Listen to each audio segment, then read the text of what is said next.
नमस्कार दोस्तों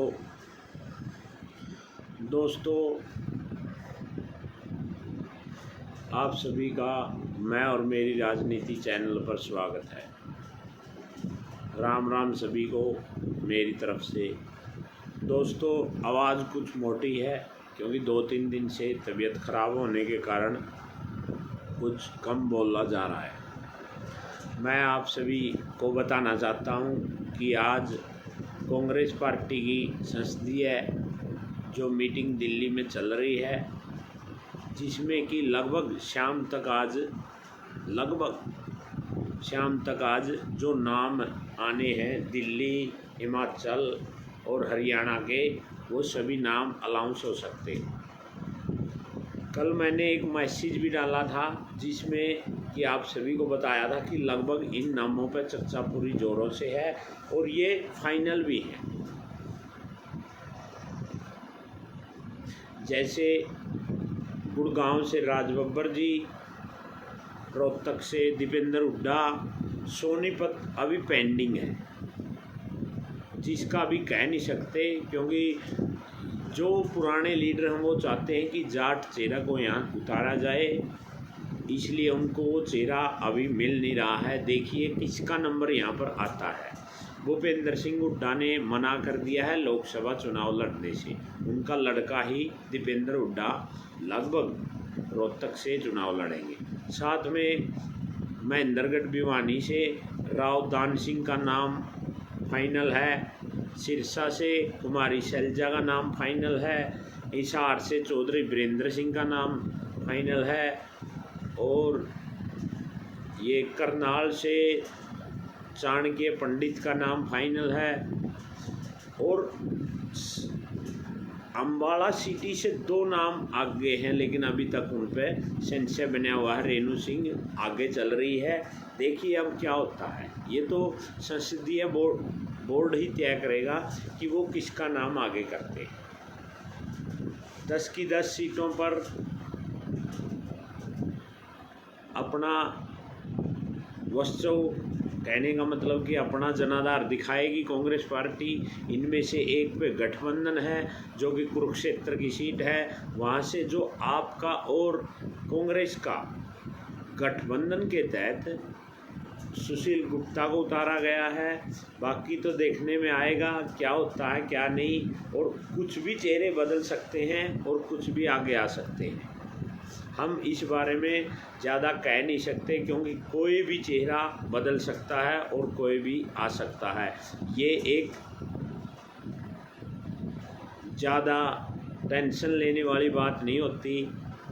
दोस्तों, यदि जो कुछ चल रहा है फिलहाल राजनीति में, जैसे कई गांव के पोस्टर भी आ रहे हैं, कई यहाँ पे वीडियो भी वायरल हो रही हैं, उनके अंदर बताया जाता है कि उस गांव में उसका विरोध हो गया, उस गांव में उसका विरोध हो गया, उस गांव में उसका विरोध होता। ये होते रहते हैं। इलेक्शन के टाइम में सब कुछ होता है। लेकिन इस चीज़ से क्या है, यदि कैंडिडेट अच्छा उतरता है कांग्रेस की तरफ से तो कांग्रेस का पलड़ा भारी होता है, वरना तो बीजेपी का पलड़ा भारी रहेगा। ऐसा नहीं कि बीजेपी वाले खाली बैठेंगे, वो भी अपने हिस्से का वोट बैंक लेके जाएंगे। लेकिन कुछ वो बातें होती हैं जिनको मान ले लोग समझ नहीं पाते। अब ये सपोज कीजिए कि गांव की तरफ से 10 आदमी उसका विरोध कर रहे हैं, रोड पे खड़े हो जाते हैं, उसको अंदर नहीं घुसने देते। लेकिन कुछ लोग ऐसे भी हैं जो उन 10 के खिलाफ हैं, जो कहेंगे करते रहे हम बीजेपी को वोट देंगे। ये भी होता है क्योंकि जो सार्वजनिक है यानी गांव का इकट्ठा कोई भी फैसला है वो तो एक अलग होता है।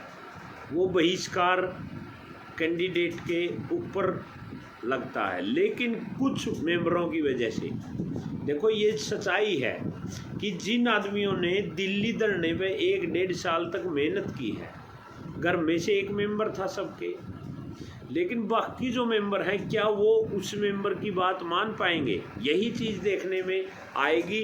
और मैं आप सभी को बताना भी चाहता हूं कि देखिए, यदि आपको जो कैंडिडेट आया है एक तो सबसे पहली बात ये है कि आप अपना वोट बनवाइए। दूसरी बात ये है कि आप किसी प्रधानमंत्री को वोट मत दीजिए, आप कैंडिडेट को वोट दीजिए।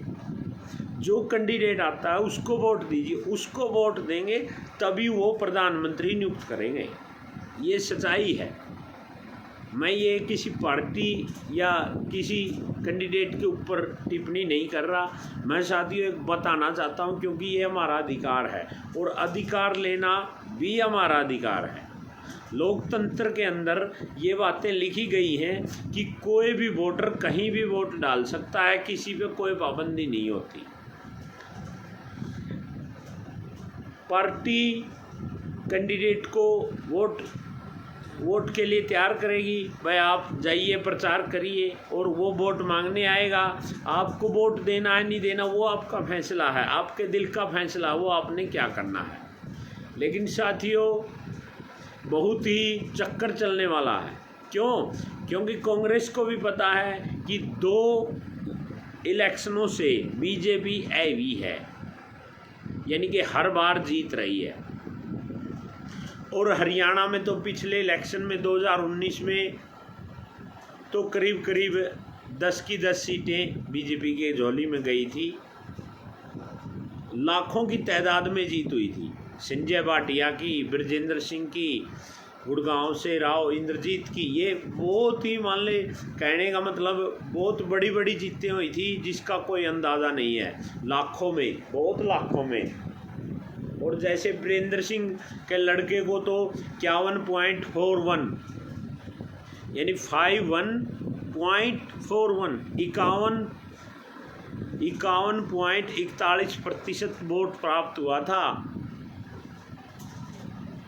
बहुत ही ज़्यादा वोट प्राप्त हुआ था ब्रजेंद्र सिंह को बीजेपी के कैंडिडेट पे हिसार लोकसभा से।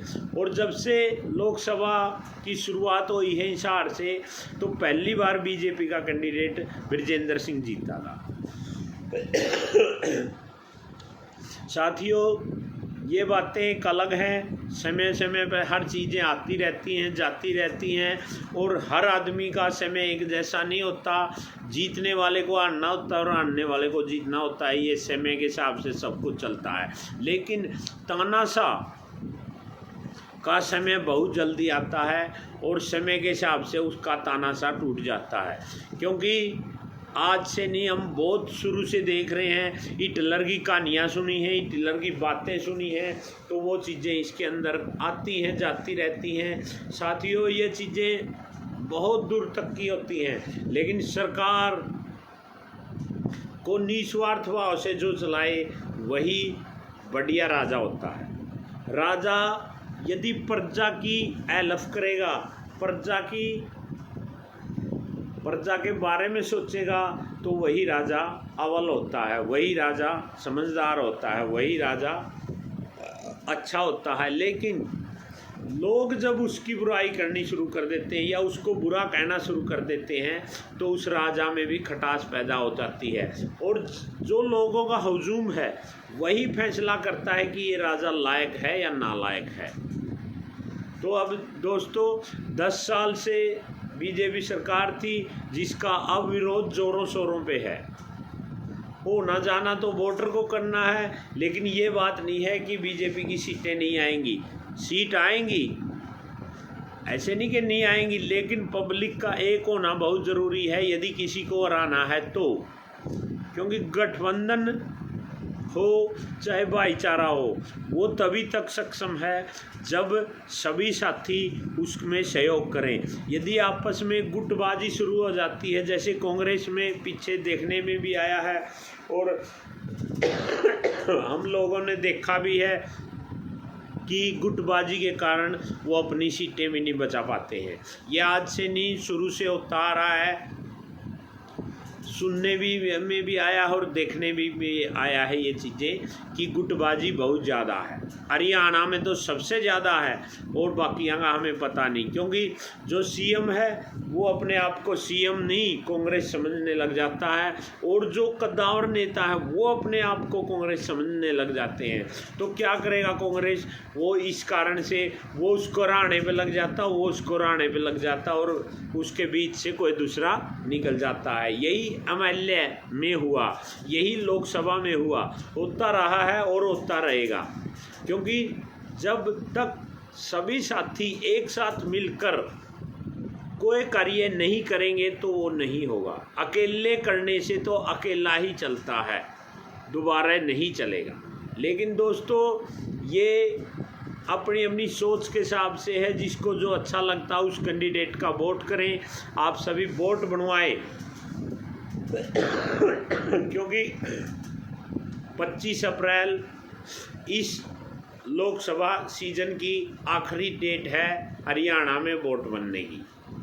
तो जो भी साथी 18 साल प्लस यानी 18 साल से अबोव हो गया है वो साथी अपना वोट ज़रूर बनवाएं और अपना अधिकार प्राप्त करें। यदि हम सब मिलकर ये वोट नहीं बनवाएंगे तो आने वाले कल में हम क्या निर्णय ले सकते हैं, क्या हम कोई बढ़िया सरकार बना सकते हैं? नहीं बना सकते। क्यों? क्योंकि हमारा वोट नहीं है, हमारा अधिकार नहीं है। हमारा अधिकार का मतलब ये है कि हम वोट बनवाएं और वोट डालें। ये बहुत अहम चीज़ होती है। यदि हमने किसी का विरोध करना है तो भी वोट होना चाहिए, यदि हमें किसी के समर्थन में करना है तब भी वोट होना चाहिए, क्योंकि वोट हमारा अधिकार है और हमें हर 5 साल में वोटिंग करनी होती है। तो उसके लिए हमें अच्छा मेंबर, अच्छा पार्लियामेंट मेंबर को चुनना है ताकि वो हमारे बड़े बड़े जो प्रोजेक्ट हैं, जैसे ट्रेन का ठहराव होता है, हवाई जहाज़ का आना होता है, कोई बड़ी फैक्ट्री लगना होता है, कोई बाईपास, बड़े बड़े रोडों प्राप्त होते हैं, ये एमपी का काम है। यानी कहने का मतलब उसकी लोकसभा क्षेत्र में बड़े प्रोजेक्ट आना ही एमपी का काम होता है। यदि एमपी गली बनवाने लग जाएगा तो एमपी पे मेरे हिसाब से 5 साल में कुछ नहीं होता। एमपी का काम होता है कि लोकसभा क्षेत्र का अपना अपना लोकसभा क्षेत्र के बारे में वो संसद में जाके अपना पक्ष रखे और उसके बारे में बताए कि हमारे पास ये चीज़ें की कमी है, और उसको प्रधानमंत्री या जो भी रक्षा मंत्री जो भी होता है हमारे पास, उनसे वो चीज़ें लेके आए, मांग के लाए या छीन के लाए, वो उसकी जिम्मेवारी हो जाती है। साथियों, जब हम एमपी पढ़े लिखे और सुरक्षित चुनेंगे तभी जाके वो लोकसभा में अपना पक्ष रखेंगे और अपनी पसंद का प्रधानमंत्री नियुक्त करेंगे, जो कि हम सब के लिए और हमारे समाज के लिए बढ़िया होगा। जो शिक्षा को आगे चलाए। शिक्षा ज़रूरी है क्योंकि शिक्षा के बिना कुछ नहीं है, और शिक्षा ज़रूरी कब होगी? जब हम किसी शिक्षित और बढ़िया आदमी को पार्लियामेंट में भेजेंगे, तब जाके हमारा अच्छा बुरा हाल चाल होगा। क्योंकि दोस्तों ये नहीं कह सकते कि हम मोदी खाली बैठ गए, नहीं, मोदी के पास टेक्निक बहुत हैं, वो अभी इतना जल्दी हार मानने वाला नहीं है, क्योंकि अब वो भी बड़ी ताकत के साथ उभरेगा। जैसे कई साथी कहते हैं कि इस कैंडिडेट का वहाँ विरोध हो रहा है, इसका विरोध, अरे इतने ही पक्ष में हैं, जितने वोट विपक्ष में है इतने ही पक्ष में है। यही चलता रहता है राज्य में, और इसी का नाम राजनीति है। एक बार ये जो क्या नाम है जिला परिषद का इलेक्शन था, उस समय में मैंने राजनीति में कुछ पता लगा कि बहुत ज़्यादा राजनीति होती है। कैसे? एक कैंडिडेट खड़ा था, उसके लिए दूसरा कैंडिडेट खुद के गांव में 5-10 आदमियों को पैसे दे देता, ले 1000 रुपये, ले 500 रुपये, ले 200 रुपये, लो 400 रुपये, और उस कैंडिडेट के आप यहाँ प्रोग्राम कराइए।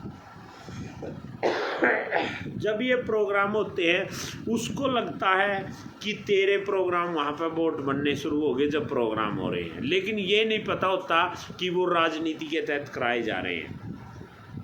यानी आपको हराने का वो बहुत बड़ा प्लान बनाया जा रहा है। इसी को दोस्तों राजनीति कहते हैं। इन चीज़ों से बचें और अपने हक की लड़ाई लड़ें, अपने खास मेंबर को जिताने की कोशिश करें। आप सभी का धन्यवाद। आप सभी से नम्र निवेदन है दोस्तों कि मेरा चैनल मैं और मेरी राजनीति को सब्सक्राइब करें और लाइक करें, बेल आइकन का बटन दबाएं ताकि आपको भी मेरी नया नोटिफिकेशन प्राप्त हो सके। धन्यवाद, धन्यवाद सभी का।